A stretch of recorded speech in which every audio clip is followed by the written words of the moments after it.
Welcome to Uma Siva kitchen. இன்றைக்கி ஹெல்த்தியான dosa recipe தாங்க. ஆல் மில்லட் தோசை தான் பண்ண போகிறோம், கம்பு தோசை. வாங்க வீடியோக்குள்ளே போகலாம். அதுக்கு நான் கம்பை எடுத்து அப்படியே நம்ம அரைச்சி வச்சுக்கிட்டோம், பவுடராகவே பண்ணிட்டோம். அப்படியே வாங்கி அப்படியே அதில் கல் இருக்கான்னு க்ளீன் பண்ணிவிட்டு அப்படியே பவுடர் பண்ணிவிடுங்க. வாஷ் பண்ண வேண்டாம், அப்படியே பவுட்ரு பண்ணி நல்லா மிக்சிலேயே நீங்கள் போட்டு பவுட்ரு பண்ணிங்கன்னா நல்லா நைஸாக பவுட்ரு ஆகிடும். ஸோ அந்த பவுடர் தான் வந்துட்டு நான் ஒரு 2 கப்பு போட்டிருக்கேன். கம்பு மாவு 2 கப்பு, 1 கப்பு அரிசி மாவு போட்டுக்கோங்க. அரிசி மாவும் நான் வீட்டில் அரைச்சது தான், காய வச்சு மாவு அரைச்சிட்டு வந்தது தான் இது.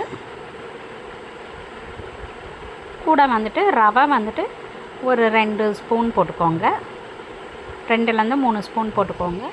வெங்காயம் வந்துட்டு நீட்ட வாக்கில் நல்லா மெலிசாக கட் பண்ணி, வெங்காயம் வந்துட்டு ஒரு 2 வெங்காயம் வந்துட்டு ஸ்மால் சைஸ் வெங்காயம் தான் நான் கட் பண்ணி போட்டிருக்கேன். சின்னதாக இருக்கிற வெங்காயம் தான் 2 போட்டிருக்கேன். அப்புறம் பச்சை மிளகா வந்துட்டு உங்களுக்கு காரத்துக்கு ஏற்ற மாதிரி ஒரு 2லேருந்து 3 போட்டுக்கோங்க. அப்புறம் சீரகம் வந்துட்டு ஒரு அரை ஸ்பூன் சீரகம் போட்டுக்கோங்க.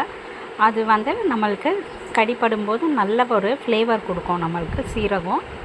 கேஸ் எதனா ப்ராப்ளம் இருந்தாலும் சரியாயிடும். அதனால தான் நம்ம வந்து சீரகம் கொஞ்சம் சேர்த்துக்கிட்டா நல்லது.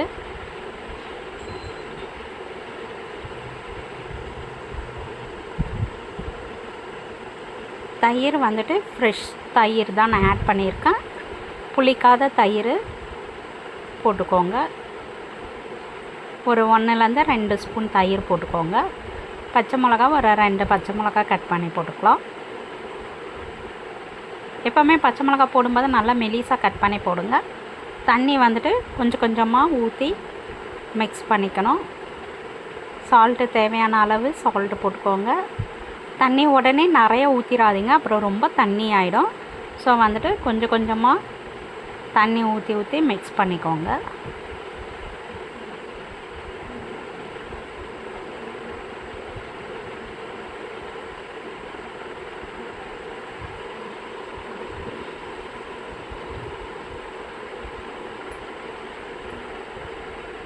இதை நல்லா மிக்ஸ் பண்ணிக்கோங்க.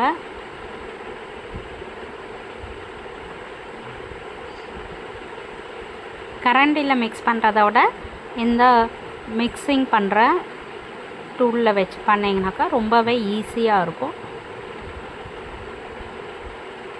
இந்த பீட்டரில் வச்சு பண்ணிங்கன்னா ரொம்ப ஈஸியாக இருக்கும். நம்மளுக்கு அங்கங்கே கட்டியெல்லாம் இருக்காது.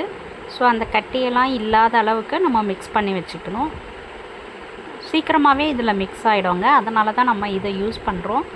இந்த பீட்டர் நல்லாவே நம்மளுக்கு வந்துட்டு யூஸ்ஃபுல்லாக இருக்கும். ஸோ பாருங்கள், கொஞ்சம் கொஞ்சமாக தண்ணி ஊற்றி நான் மிக்ஸ் பண்ணிக்கிறேன். பாருங்கள், நல்லா தண்ணியாக ஆகிற அளவுக்கு நம்மளுடைய மாவு கன்சிஸ்டன்சி இருக்கணும். ஒரு இன்ஸ்டண்ட்டாகவே நம்ம வந்துட்டு செஞ்சிடலாம். இது ஒரு 10 நிமிஷம் வந்துட்டு ஊற வச்சுருங்க. ஒரு 1/4 மணி நேரம் ஊற வச்சுருங்க. ஏன்னா ரவை போட்டிருக்கோம் இல்லையா, ஸோ எல்லாம் மாவு நல்லா ஊறி நம்மளுக்கு வந்துட்டு இன்னும் ஒரு திக்னஸ், ஒரு கன்சிஸ்டன்சி வரும்.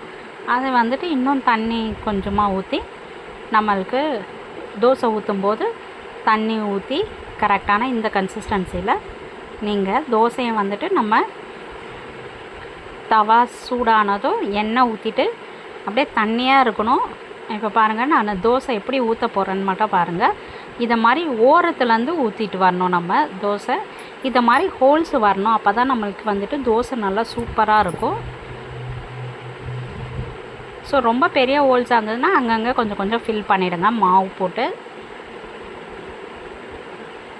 இது வந்துட்டு சிம்மில் ஹையில் வச்சு நீங்கள் நல்லா எண்ணெயை ஊற்றி சுடணும். இல்லைனாக்கா நம்மளுக்கு வந்துட்டு இது வந்து வளவலன்னு வந்து நம்மளுக்கு பிஞ்சிரும் தோசை. ஸோ அதனால் பாருங்கள், இப்போ பாருங்கள் கிறிஸ்பாக சூப்பராக வந்திருக்கு பாருங்கள். இந்த தோசைக்கு ஒரு கார சட்னி, தேங்காய் சட்னி வச்சு சாம்பார் வச்சு சாப்பிட்டிங்கன்னா சூப்பராக இருக்கும். ஹெல்த்தியானது கூட. இந்த வீடியோ பிடிச்சிருந்தா லைக் பண்ணுங்கள், ஷேர் பண்ணுங்கள், சப்ஸ்கிரைப் பண்ணிக்கோங்க.